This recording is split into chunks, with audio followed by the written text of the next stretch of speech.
All right, so this is a technique that I had actually done on Photoshop User TV some time ago, and I had a few people writing in wondering where couldn't remember where they saw it. So I thought it would be a good idea to go ahead and redo it because I've changed a couple of ways about how I went producing it.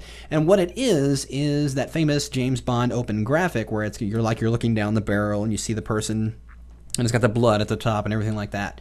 So we're going to recreate that right here. So let's begin by going into our layers panel, and of course I have to point this out. I am working with a square document at 7x7 at 150. It does need to be square. So whatever these measurements are, make sure they are the same based on the filters we're going to be using in just a moment. So the document's set. Let's go over here and create a new blank layer.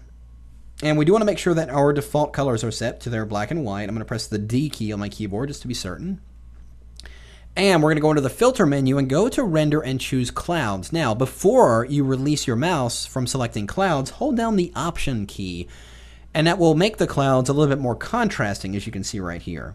And if you don't necessarily like the distribution, which I don't necessarily do, let's do it again. You can do it over and over because it's going to distribute the clouds differently every time. And we'll do one more. And I think that will work. Okay, so the clouds are created. Let's go under the image menu and we're going to go to adjustments and choose threshold. And here we're going to keep it in the middle at about 125. I think will work pretty good. I think that looks right. And we'll go ahead and click OK.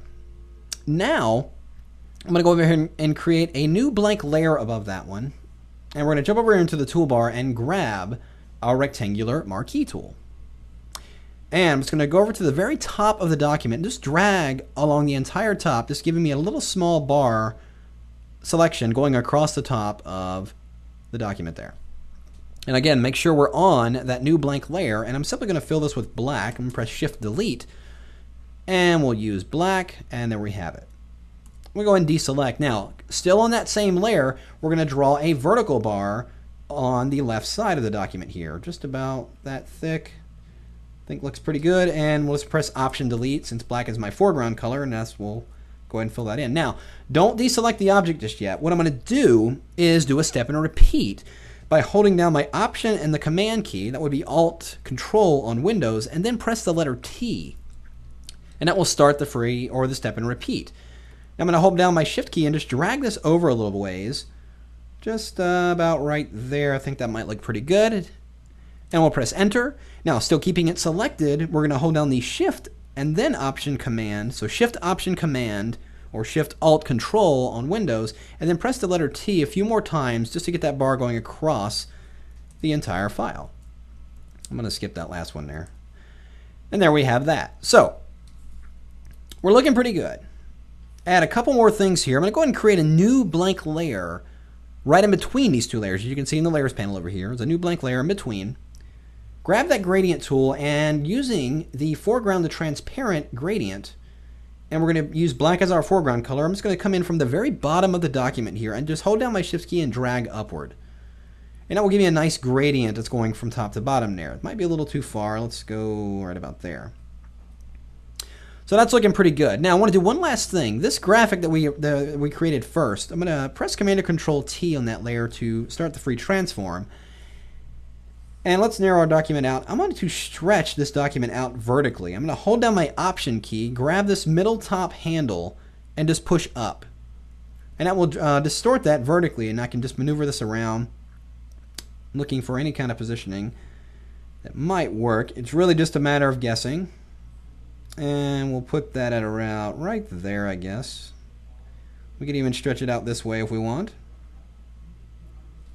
And I think that looks pretty good.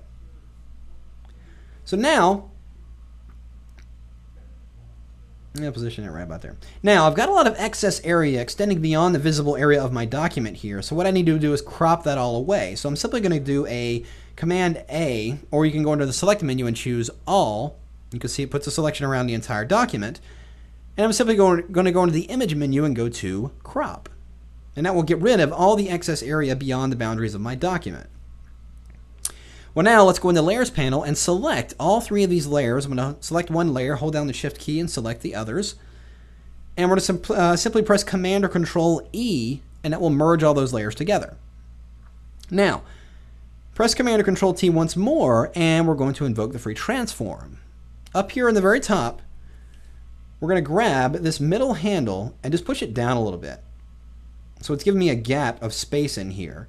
And that'll make sense while we're doing that in just a moment. So we'll make that gap and press Enter. Now, we're going to go into the Filter menu and go to Distort and choose Polar Coordinates. And you can see, because of that gap in the top, it's now giving me an empty space in the middle, which is exactly what we want. We're going to make sure we have rectangular to polar set and click OK, and there we get our little twirling going on. Or it's wrapping around the center there. Now we need to make it twirl. That's simply a matter of going into the Filter menu, going to Distort again, and this time choose Twirl.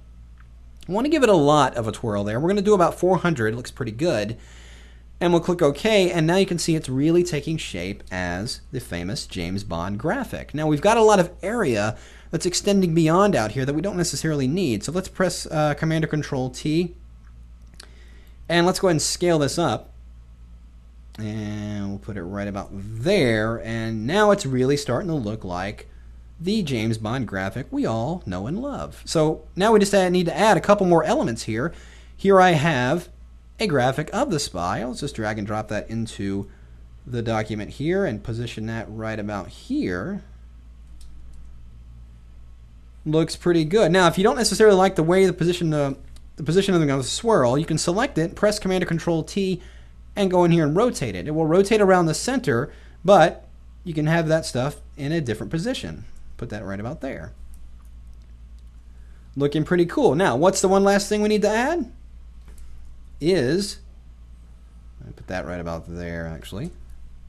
We got to add the blood that's going to be running down from the top here. And that's just simply a matter of, I'm going to do it real quick and dirty. Just grab that lasso tool right here in your toolbar, and I'm just going to loosely draw what looks like a flowing liquid effect. It may take a couple of tries. And we'll just kind of draw that in there, quick and crude. I think that looks good. Let's make sure that we are putting this on a new layer at the very top. And we're going to select this swatch right here. And if you hover over it, it's simply called dark red. How appropriate. And we'll simply fill that selection in. And I'm just going to go and change the blend mode of this layer from normal to multiply. And there we get a cool James Bond effect, all right there from scratch inside Photoshop. Very cool stuff. I'm going to add one last thing here. Let's add a new blank layer here, and let's just put a horizon behind him so it doesn't necessarily look like a figure floating in space here. Put a selection there, and let's make sure we're using a standard gradient.